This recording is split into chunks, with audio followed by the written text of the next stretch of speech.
Diálogos de lo Imposible te invita a explorar los cruces culturales entre las artes y el mundo contemporáneo. Acompáñanos en este programa de la Dirección de Creación Artística, Radio y Canal Universidad de Chile. Sean todas y todos muy bienvenidos a un nuevo episodio de la tercera temporada de Diálogos de lo Imposible, un programa producido, desarrollado en articulación entre la Dirección de Creación Artística de la Vicerrectoría de Investigación y Desarrollo de la Universidad de Chile junto a Uchile TV en todo el país en la señal pública de la televisión universitaria y Radio Universidad de Chile en el 102.5 FM en la región metropolitana y la señal digital. En esta oportunidad vamos a hablar de comunidades indígenas y museos, restitución y apropiación, un problema.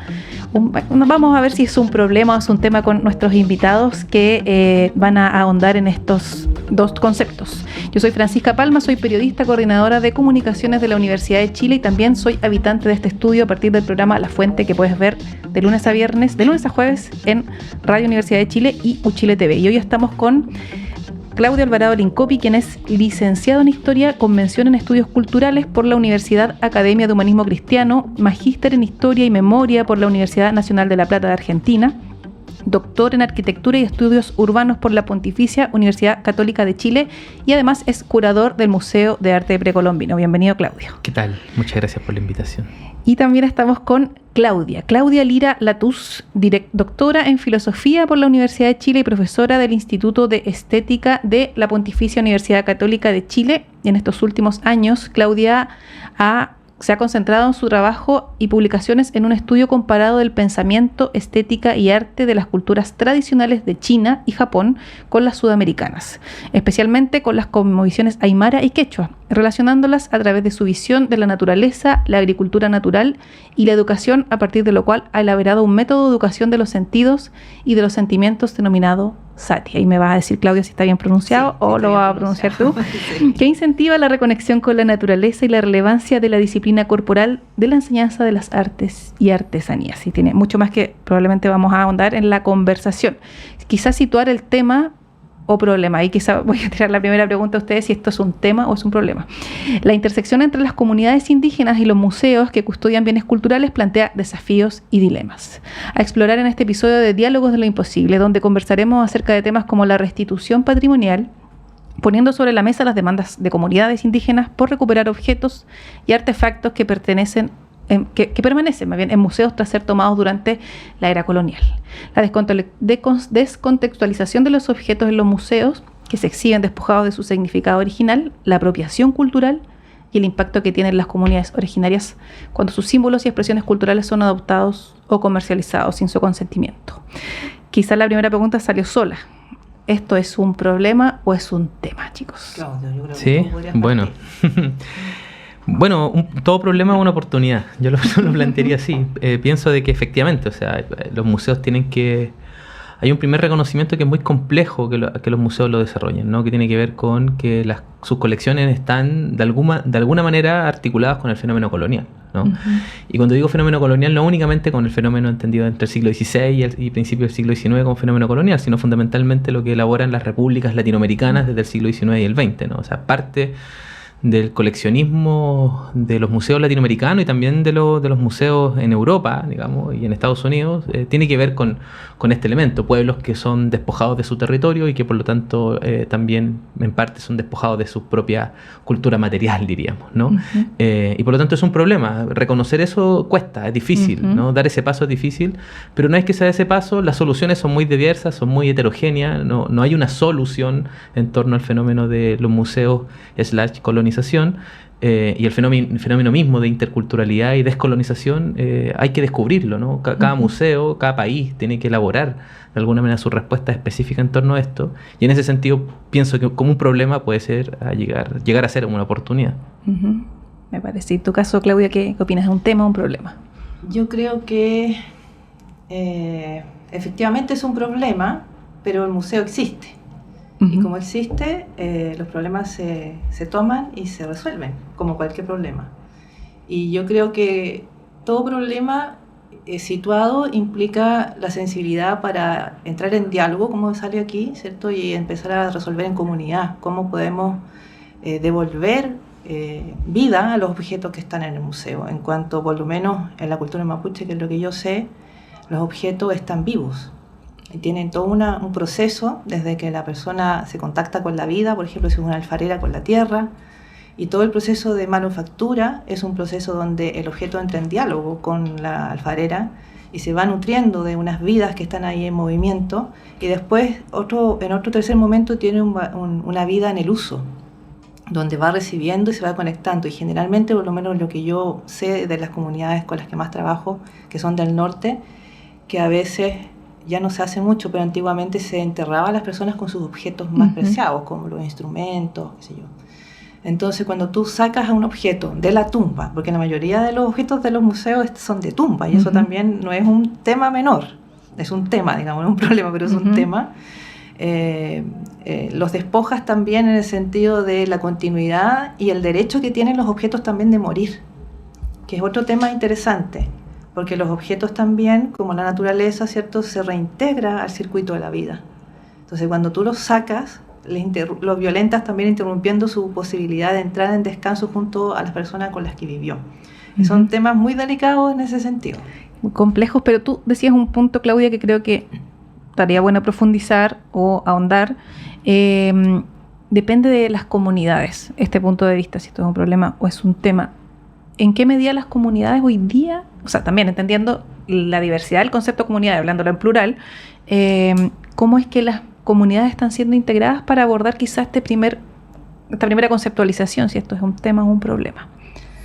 En tu caso, Claudio, también quizás desde tu experiencia en el Museo Precolombino. Son múltiples igual. O sea, creo que hay un primer elemento ineludible en la discusión cuando estamos discutiendo en torno a este tema, que tiene que ver con restitución, en primer lugar, ¿no? Hay un elemento ineludible, hay que discutir cómo es el fenómeno de la restitución, qué implica la restitución. Hay un montón de elementos que probablemente hay que discutir, ¿no? Y hay que hacerlo con seriedad, sobre todo porque, de mi punto de vista, ahí hay un elemento que podríamos entrar a discutir, que tiene que ver con, por ejemplo, el fenómeno del reentierro, ¿no? A propósito de lo que decía Claudia, ¿no? O sea, hay un camino en donde la restitución equivale a decir también reentierro. La pregunta en torno a eso es que gran parte de los fenómenos del coleccionismo tiene que ver con el huaqueo, ¿no? Entonces, nada asegura que una vez que tú reenterrando un objeto no la vuelvan a huaquear, ¿no? El huaqueo, ya entrando en el huaqueo en sí mismo, ya es un problema también muy complejo, muy heterogéneo.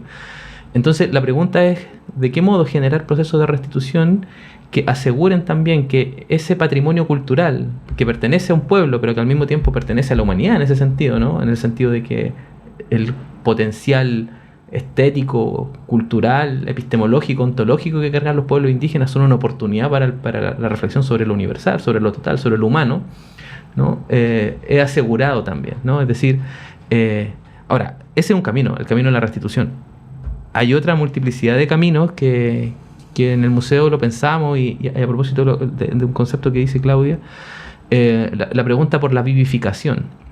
¿Cómo se vivifica aquello que está pétreo, ¿no? Porque de alguna manera cualquier ejercicio de patrimonialización puede llevar a la petrificación de esa cultura material. La pregunta ¿es factible vivificar esos objetos que están hoy día petrificados en un museo / mausoleo, ¿no? Es decir, si el museo es solamente un mausoleo, probablemente no se vivifican, están petrificados. La pregunta es ¿se puede vivificar o no? Y creo que en ese sentido hay múltiples estrategias para vivificar un museo, su colección.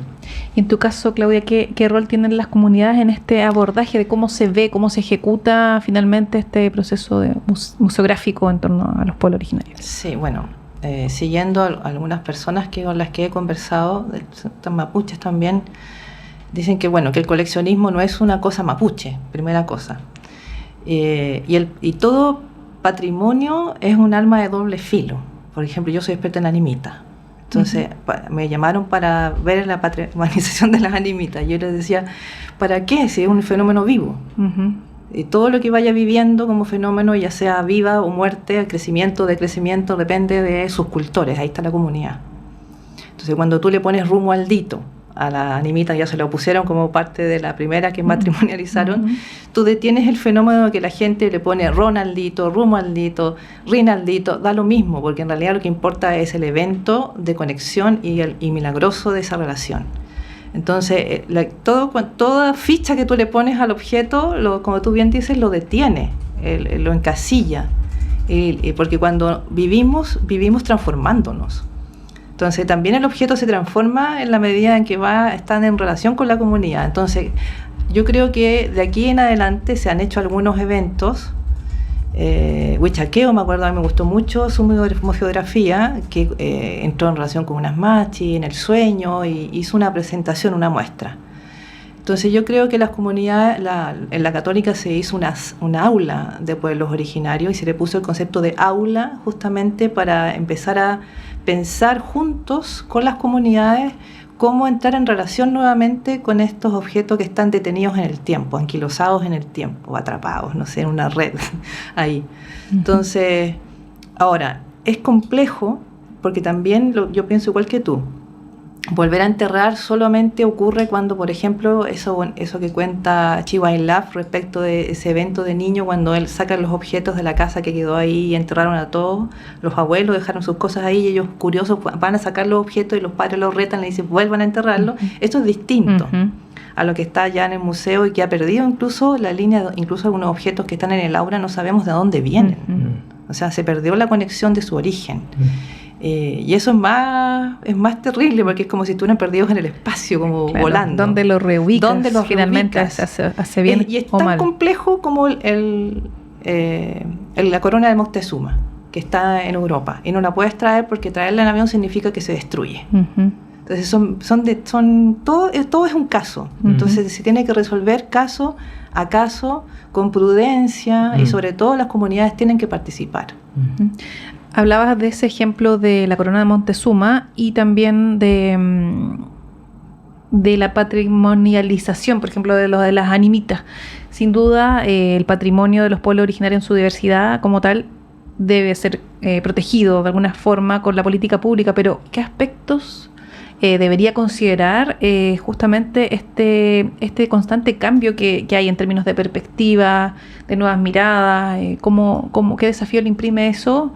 También la diversidad de los pueblos indígenas, estamos hablando en este caso de ejemplos de la cultura mapuche, pero en este contexto de reconocimiento de estas otras pueblos originarios también, son más desafíos quizá que certeza. ¿Cómo lo ves tú, Claudio? Bueno, en el museo se está desarrollando un proyecto bien interesante dirigido por Cristian Vargas Payahueque, un historiador del arte de la Universidad de Chile, en donde él está desarrollando una investigación en vinculación con comunidades, con cultores específicamente, ¿no? Con personas que trabajan la madera, que trabajan la platería, en fin. Y está incorporando esos conocimientos al interior del acervo de las piezas mapuche, Licanantay y Rapanui, ¿no? Cada una de estas investigaciones lo está haciendo con investigadores pertenecientes a esos pueblos, ¿no? Y al mismo tiempo en vinculación con personas de distintas comunidades. Esto todo en Mapudungún, que se dio en Rapanui, en fin, con la finalidad de incorporar esos conocimientos al interior del acervo también documental del museo, en las fichas, ¿no? Que es como el corazón de un museo. Y esta investigación está arrojando un montón de elementos, incluso que ponen en tensión las formas de conservación, ¿no?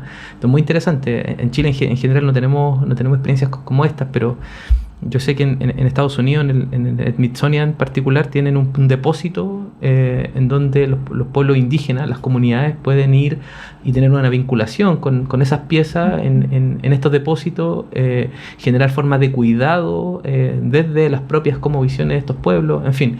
Es decir, la pregunta por cómo se reelabora el vínculo con estas piezas, de nuevo, es una pregunta que debe llevar a la imaginación, ¿no? Y los museos deben ser espacios precisamente para reinventar estos vínculos también con los objetos y también para repensar la totalidad del mundo también. Yo creo que hay una pregunta en torno a nuestra vinculación con las piezas, con la cultura material e inmaterial, digamos, más allá de que no nos guste este corte, digamos, tan estricto entre ambos fenómenos.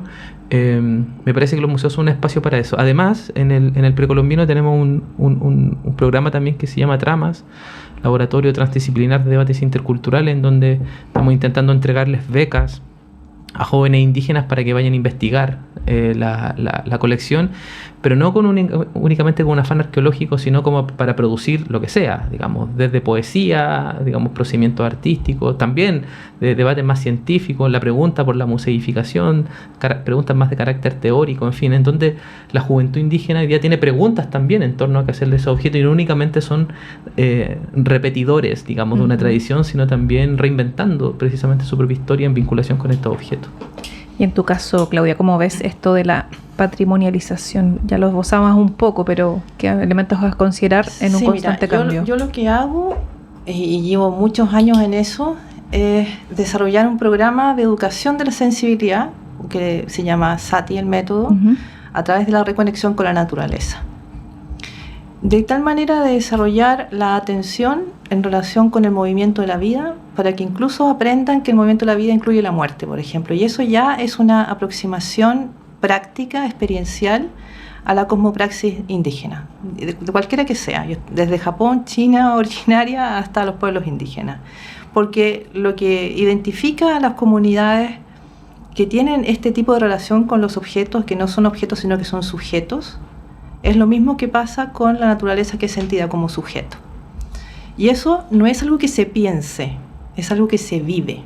Y que se piensa, pero se piensa desde una epistemología que incluye la receptividad, que es una epistemología pasiva. Yo estaba como teóricamente escribiendo todo eso para que haya también como el relato como epistemológico de esto, pero tiene que ver con una ontología, con una epistemología, pero fundamentalmente con una sensibilidad.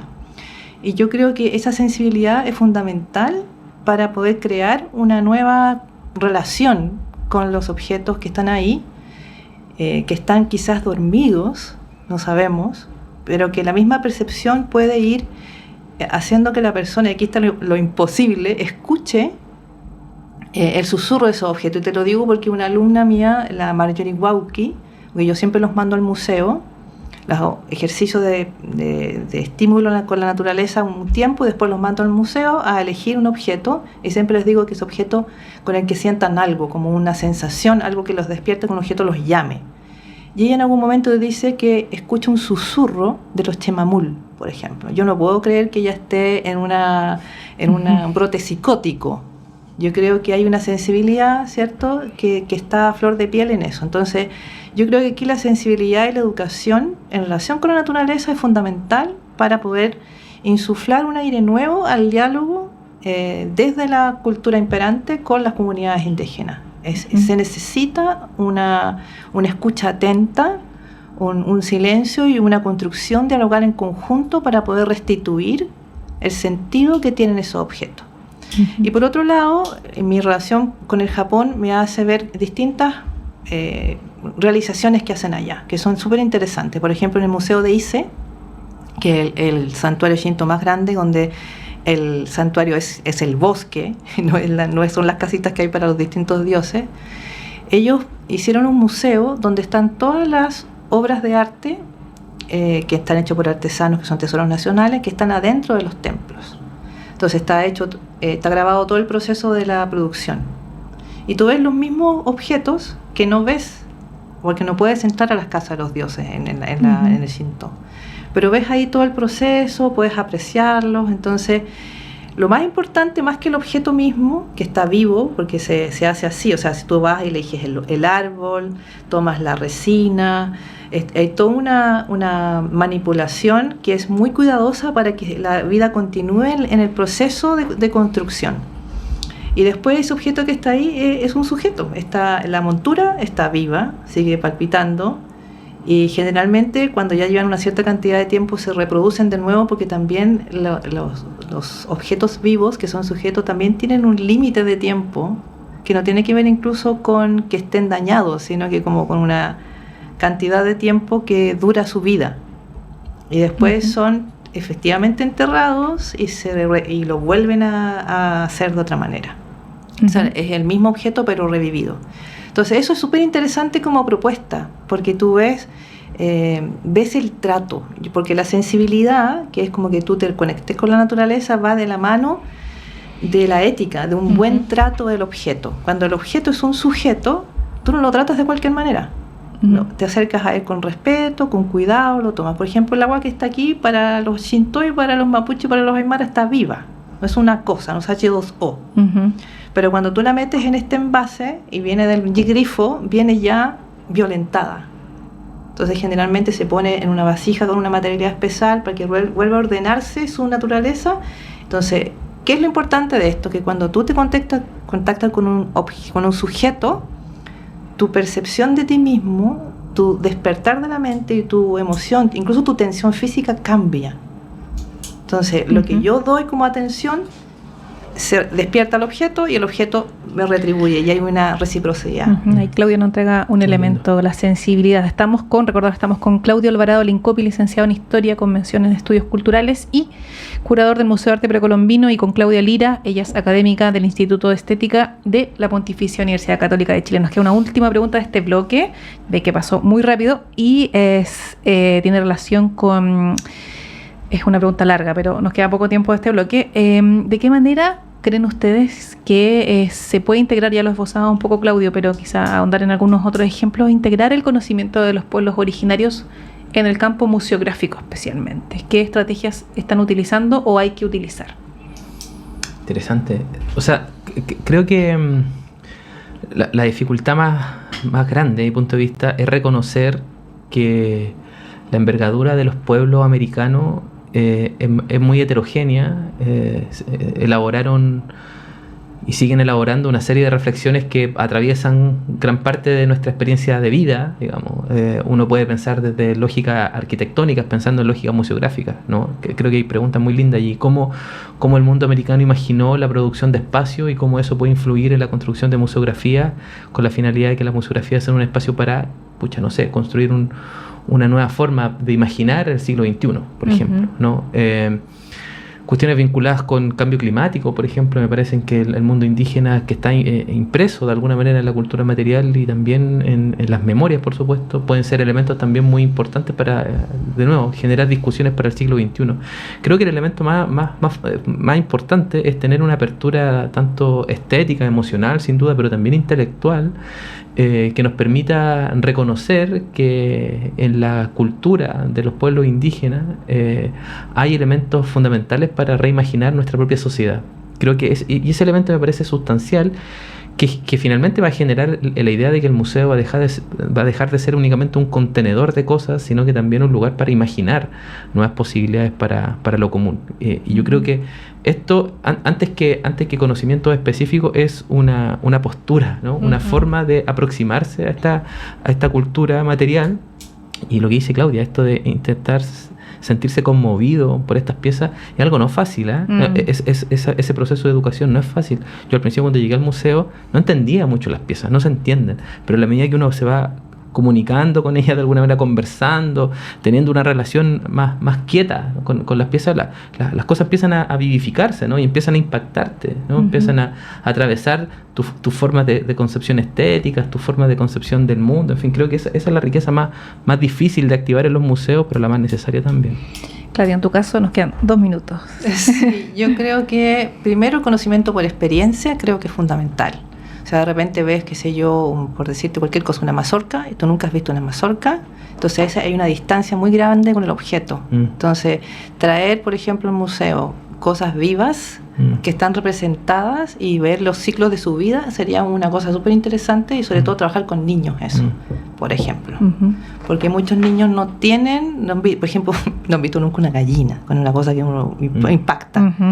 Pero es una cosa así, y por ejemplo los mochicas tienen mucha representación de la vida cotidiana, de todo tipo de plantas, de todo, pero si tú no las has visto nunca y no conoces cómo son, cómo huelen, porque ahí está la vida. Entonces se puede hacer un trabajo muy interesante con esa relación de lo que está vivo y lo que está representado, por ejemplo. Estamos en Diálogos de lo Imposible, 3ª temporada, hablando con Claudia Alvarado Lincopi y con Claudia Lira Latuz sobre comunidades indígenas y museos, restitución y apropiación. Vamos a un corte y regresamos. Diálogos de lo Imposible te invita a explorar los cruces culturales entre las artes y el mundo contemporáneo. Acompáñanos en este programa de la Dirección de Creación Artística, Radio y Canal Universidad de Chile. Estamos de vuelta en Diálogos de lo Imposible en Radio Universidad de Chile en el 102.5 FM en la región metropolitana y la señal digital que nos acompaña en todo el país, así como Uchile TV que está en tu televisor en todo Chile, los medios universitarios. Ya estamos con Claudio Alvarado Lincopi y con Claudia Lira Latus hablando de comunidades indígenas y museos, restitución y apropiación.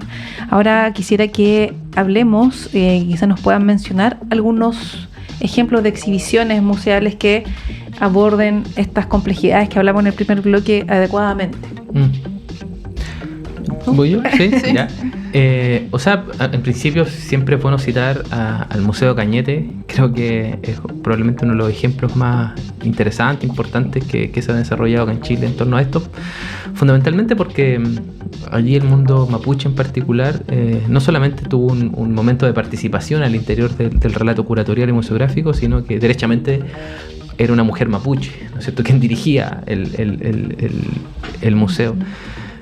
Ejemplos de esto me parece también muy interesante el MUSEF en Bolivia con Elvira Espejo, que es una gran intelectual aymara que además de pensar, reflexionar, desarrolla procesos museográficos muy interesantes. O pienso en una exposición que se llamó Potosí Reverso en el Museo Reina Sofía hace bastantes años ya, que es donde estuvo participando Silvia Rivera Cusicanqui, también, que elaboraron un relato museal, vamos a decir, más crítico, intentando observar los dilemas propios del quehacer museográfico. En particular nosotros en el museo, yo le tengo harto cariño a una exposición que hicimos el año pasado en el contexto de los 50 años del golpe de Estado, que era cómo un museo precolombino puede sumarse a una discusión tan contingente, ¿no? O sea, contingente en el sentido de 50 años versus la historia de los pueblos americanos, que es mucho más larga. Y lo logramos mediante un intentar comprender el fenómeno del quiebre y el fenómeno de la reparación al interior de los pueblos americanos, ¿no? Es decir, ¿qué nos ofrece la noción de quiebre y la noción de reparación para pensar nuestro presente, ¿no? Desde mi punto de vista, ese elemento es fundamental. Creo que ahí hay un elemento que para mí es lo que me moviliza realmente, que tiene que ver con cómo transformamos aquello que parece, de nuevo, petrificado, cosa pétrea, cosa del pasado únicamente, en algo muy contingente y sobre todo para reimaginar el futuro. Para mí hay una urgencia por sentir que hay una imaginación que hoy día no está apareciendo por ninguna parte, ¿no? Parece que vivimos a propósito de tema o problema en esa dicotomía, ¿no es cierto? En ese elemento habitamos hoy día como problemáticamente sin tener espacio para la imaginación. Creo que los museos pueden transformarse en un espacio para la imaginación, y sobre todo los museos que tienen en su acervo piezas del mundo americano pueden ser un espacio para reimaginar nuestra sociedad en su conjunto desde esta envergadura que nos posee, ¿no? Que es nuestra también, ¿no? Y que nos permitiría también generar una humanidad americana que no se reconozca únicamente en 500 años, sino que tenga la posibilidad de imaginarse de 13.000, 15.000 años de historia, ¿no? O sea, toda esa envergadura temporal también está sobre nosotros, ¿no? Y creo que transformar a los museos en un espacio para imaginar eso a mí me parece que es una posibilidad, ¿no? No el museo como cosa muerta, sino el museo para reimaginar el futuro. Creo que por ahí va. Claudia, en tu caso, ¿algún ejemplo que tú consideres relevante traer a la mesa? Mira, primero quiero decir una cosa que quizás es como obvia, pero no tanto, que el Museo Precolombino se llama Museo de Arte Precolombino. Y una de las primeras cosas que hay que repensar es el concepto de arte, porque cuando Larraín hace este museo dice explícitamente que lo que quiere es que las personas tengan experiencias estéticas de las piezas, que es lo que es clásico de un museo de bellas artes en Europa. Y aquí quizás esa experiencia es muy diversa, que solamente la experiencia estética de una emoción, un sentimiento, quizás te puede retrotraer a tu lugar de origen, donde tú tuviste un contacto con algo, te puede recordar a tu abuelita que hacía ese mismo tipo de cosas. O sea, son muy diversas y el concepto de arte es muy también distinto. En Japón el concepto de arte significa, tiene que ver con la naturaleza fundamentalmente, y tiene que ver con la habilidad y con el teatro. O sea, un artista es alguien que representa también algo. O sea, cuando está haciendo, está representando. Uno lo ve, por ejemplo, cuando la gente cocina. Los japoneses cocinan y todo el mundo los está mirando. Hay un valor en el hacer. Entonces, el hacer tiene que ver con el conocimiento por experiencia. Tú aprendes haciendo. Y eso es muy importante en las comunidades. Entonces, yo me acuerdo de una exposición del Museo Precolombino que me gustó mucho porque salía Taira y estaba grabado de tal manera que tú podías ver cómo la luz iba cambiando sobre el petroglifo. Cosa que tú no puedes ver si no te quedas mucho rato en el sitio. Tú generalmente si vas al sitio A, ves y te vas. Pero una obra de ese tipo y muchas obras están hechas bajo un sistema de una observación continua y de mucho tiempo. Generalmente, por ejemplo, quiero citar aquí a Edith Sosa, artista aymara, que ella tuvo este contacto fuerte con la naturaleza, que le decían loca, dice ella, en su comunidad, porque pasaba metida en el río. Y después, cuando empezó a ser artista, ella dibujaba y tenía unos dibujos muy vivos de la libélula, por ejemplo, decía. Y decía, yo sé, no tengo que ir a un libro, porque yo de niña vi el ciclo completo de la libélula. Desde que nacía, era huevo, qué sé yo, hasta que moría. Entonces, todo ese conocimiento en algún momento despertó en mí, yo lo empecé a poner en las obras. Y ese conocimiento es muy importante, está en las comunidades indígenas, está proyectado en las obras de arte, que les decimos obras de arte, pero en realidad yo en general cuando hago clase en prehispánica les digo son producciones simbólicas, son manufacturas estéticas, ¿cómo les decimos?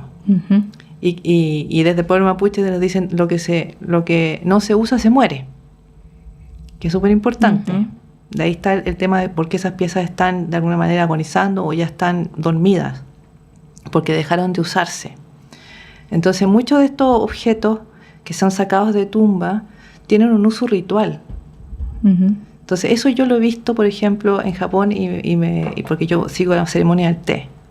Entonces son objetos de museo, pero de repente yo he estado en ceremonias de té donde me han servido el té en una pieza del siglo XVII. Y una vez tuve en mis manos un chaguán de Hideyoshi. Entonces el maestro de té me hizo la ceremonia y yo tomé el tazón y era como entre como miedo, no sé, eran muchas cosas, pero al mismo tiempo, qué fuerte en términos de aprendizaje tener en las manos algo que pasó por esas manos. Entonces, claro, no sé si podemos sacar las piezas y pasárselas a los niños, no sé si podemos hacer eso, pero cuando tú reproduces una obra con todo el sistema que fue hecho, como lo hacen los gente del Shinto, vas a los árboles, pides permiso, lo haces con una persona que tiene la habilidad reconocida por la comunidad, ese objeto vuelve a ser el mismo. Puedes tú construir un chaguán que tenga el mismo espíritu que tenía ese del siglo XVII. Y eso lo puedes dar para que la gente comparta, para que la gente viva de nuevo en comunidad el uso ritual que ese objeto tenía. Eso yo creo que es importante como lo que significaría un museo vivo, un museo que pueda vivir su cultura. Entonces, claro, no podemos sacar de las vitrinas, pero un adelanto importante que hubo en el museo, por ejemplo, fue que pudieras ver el objeto por distintas caras, por arriba, por abajo, por los lados. Un desafío museográfico, de repente considerando el espacio requiere plata mismo. Y todo, pero a veces hay objetos que tú los miras porque se ponen sobre el piso, entonces cuando tú los miras ves la estrella. Si los ves así no ves la estrella que tiene el objeto. Y eso fue la primera cosa que aprendí de Carlos González, que depende del uso, es como se ve el símbolo que tiene el objeto. Y justamente sobre la materialidad del museo, o sea, la materialidad física y simbólica, la propiedad de los museos, específicamente en el caso de aquellos que están dedicados, ya sea desde el prisma artístico o algún otro específico en el tema de los pueblos originarios. ¿El resguardo y difusión de este patrimonio es un deber solo público? ¿Cómo debe ser? O sea, en este caso el Museo Precolombino tiene una propiedad privada, nace también de ese lugar. ¿Cómo ven ese aspecto? O sea, para mí, hay una tensión entre lo público y lo privado, ¿no?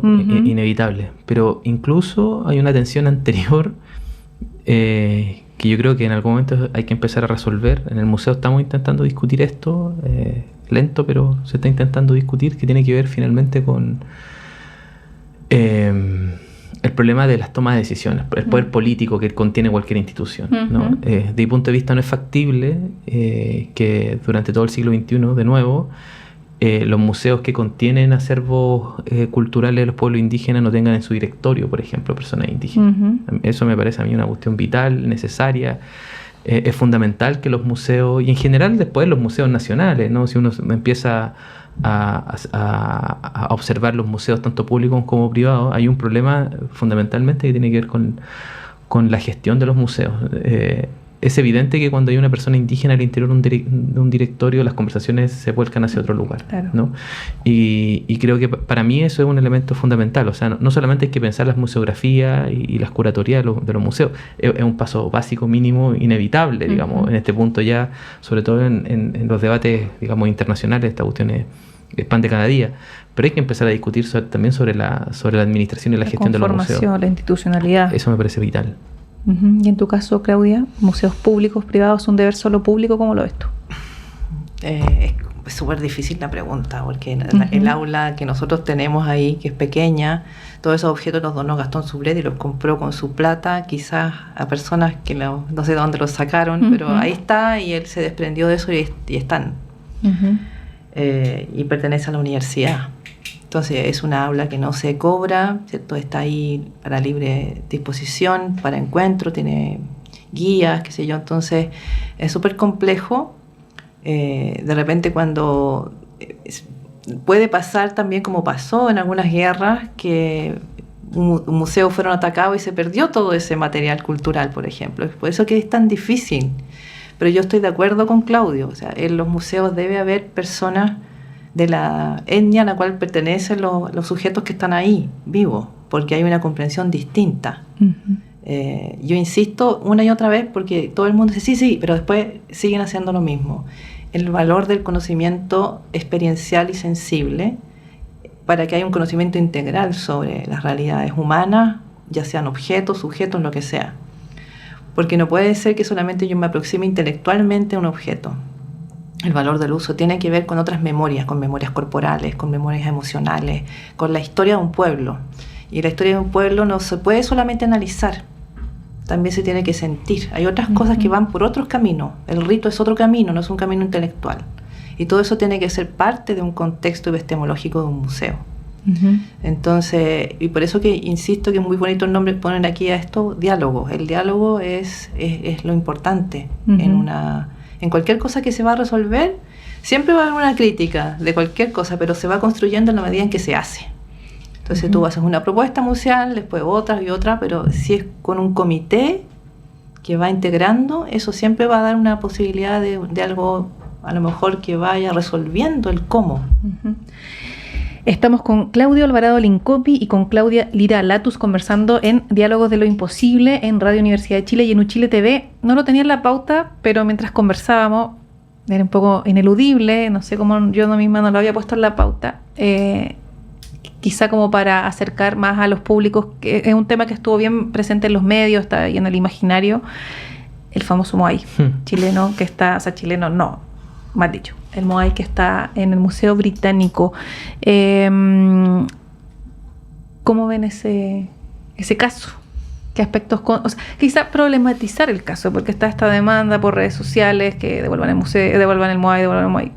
Hay más cosas en juego. Entonces ya lo esbozaban con esto de ya recuperamos ciertas piezas, las llevamos al lugar y ya ahí, ¿qué más? En este caso particular que es como transversalmente conocido, ¿cómo lo abordarían? O sea, nada, es un debate incluso al interior. Bueno, habría que hacerle una encuesta o probablemente votar, ¿no? Como para saber el nivel de porcentaje de cada cual, pero es un hecho de que al interior del mundo Rapa Nui también es una conversación abierta. Hay muchos que plantean precisamente la evolución del Moai y yo escuché también de sectores al interior de la isla señalando, bueno, no, que se queda allá como un acto diplomático nuestro pueblo con el mundo británico, ¿no? Los Rapa Nui tienen contactos globales muy interesantes, son políticamente muy interesantes en ese sentido. ¿Qué quiero decir con esto? Básicamente que frente a una complejidad de ese tipo lo que hay que hacer es, de nuevo, lo que estábamos diciendo al principio, intentar generar las conversaciones más amplias posibles con la finalidad de buscar resoluciones más concretas, digamos, más acercadas también con el deseo, también las inquietudes de cada comunidad humana, sobre todo en el reconocimiento de que los pueblos indígenas son una cosa tan diversa también, ¿no? O sea, como decir el pueblo mapuche, el pueblo Rapa Nui, como ejecutar una sola noción respecto a qué hacer respecto a su cultura material, una cosa muy, si no imposible, muy difícil. Entonces, nada, creo que ahí hay una conversación que tiene que ver con las definiciones que los propios pueblos desarrollan con la finalidad de gestionar políticamente su presente. Si finalmente muchas veces de eso se trata. Cuando una restitución se da por intermedio, por ejemplo, de lógicas únicamente estatales, y los pueblos indígenas no cortan, no pegan y no acumulan ningún poder político frente a esa devolución, realmente poco importa la devolución, en estricto rigor, ¿no? Es decir, si Francia o si Inglaterra va a devolver algo al Estado de Chile y las comunidades indígenas no generan ningún agenciamiento en torno a esto, es medio difícil. Ahora los Rapa Nui, que entiendo que ahí va a haber un museo, salió hace muy poquito esto. Ganó un concurso, una propuesta. Y muy probablemente, claro, tiene que ver con, de nuevo, mayor acumulación política de ese pueblo. Los museos son espacios también de tensión política, ¿no? Y los pueblos indígenas, desde mi punto de vista, deberíamos también acercarnos a esos espacios para disputar políticamente frente a un escenario, y esto también lo quería señalar, frente a un escenario en donde los temas indígenas hoy día están pero completamente obnubilados de la presencia pública, digamos. O sea, la única posibilidad de rediscutir el cariz de los pueblos indígenas al interior de la composición común de Chile, hoy día está haciendo los museos. Bueno, vamos a tener que utilizar también ese lugar, digamos, para volver a disputar nociones y sobre todo repensar la cuestión, no solamente desde el mundo indígena, me parece importante eso, sino, como señala Claudia, para repensar la chilenidad también. O sea, ¿qué falta le hace a la chilenidad intentar acercarse a otras aproximaciones estéticas del mundo? A mí me parece que ahí hay una posibilidad para reimaginar también lo común. Claudia, ¿en tu caso? Mira, yo encuentro que Calafate fue un buen resultado de cómo se puede restituir algo. Hubo investigadores, historiadoras involucrados en eso, gente de allá del museo que participó. Fue hecho con mucha delicadeza. Hubo comunidades indígenas también en el proceso. Fue algo muy delicado, muy sensible de cómo tratar esos huesos que estaban allá en el museo. Yo creo que hay que tener mucho cuidado con las redes sociales y como desenfado, porque aquí se necesita cabeza fría y un corazón grande y profundo que pueda de alguna manera entrar en una inteligencia del sentimiento para poder resolver de manera, yo diría, respetuosa la relación que los chilenos y los chilenos necesitamos tener entre todos. No se trata de los indígenas y los no indígenas, se trata de que ya todos estamos casados en este Estado-nación y tenemos que escucharnos y aprender a construir una convivencia común. Y eso pasa justamente por estas violencias que se hicieron sistemáticas en el país, de todo tipo. Entonces, eso requiere ir restituyendo estos espacios. En la Católica se trató de hacer a través de la interculturalidad.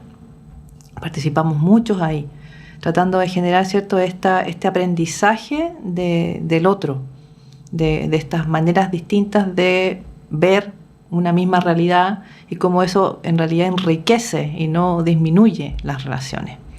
Entonces, encuentro que esa película, que la voy a recomendar, está en Onda Media, liberada, Calafate, es una muy buena manera de ver cómo se hace un proceso de restitución de unos cuerpos que estaban en el museo ahí, que fueron descubiertos y traídos de vuelta. De Hans Mulgi, documental de Hans Mulgi. Eso, te lo adelantaste, pero qué bueno que ya lo pusiste porque nos queda poco tiempo. Dan muchas ganas de preguntar muchas más cosas, como siempre la radio y la tele pasa volando. Recomendaciones: Calafate, Zoológicos Humanos de Hans Mulgi, nos recomienda Claudia Lira. Y en tu caso, Claudio, ¿qué nos traes para recomendarnos, para ahondar alguna arista de lo que hemos conversado? Creo que este libro, Huaco Retrato, de la Gabriela Wiener, también me parece una buena recomendación para meterse a estos temas. Una mirada muy contemporánea, cómo se cruzan las temporalidades, los archivos, las memorias familiares. Lo colonial que está presente siempre. Y yo también recomendaría El Botón de Nácar. El Botón de Nácar de Patricio Guzmán. Exacto. El Botón de Nácar. También está en Onda Media. Hoy estuvo. Está en Netflix, pero también te ayuda a que entiendas lo que significa el proceso yo diría, de meterte en otra cultura y volver a tu cultura. Yo creo que esa película tiene mucho que enseñar. Así concluimos esta edición de Diálogos de lo Imposible. Agradezco esta conversación con Claudio y con Claudia. Recordar el tema fue Comunidades Indígenas y Museos, Restitución y Apropiación. Muchas gracias a la Dirección de Creación Artística de la Vicerrectoría de Investigación y Desarrollo de nuestra Universidad de Chile, que gestiona junto a Radio Universidad de Chile, nuestro medio universitario, y Uchile TV, este espacio que llamamos Diálogo de lo Imposible. Muchas gracias por estar con nosotros. Gracias.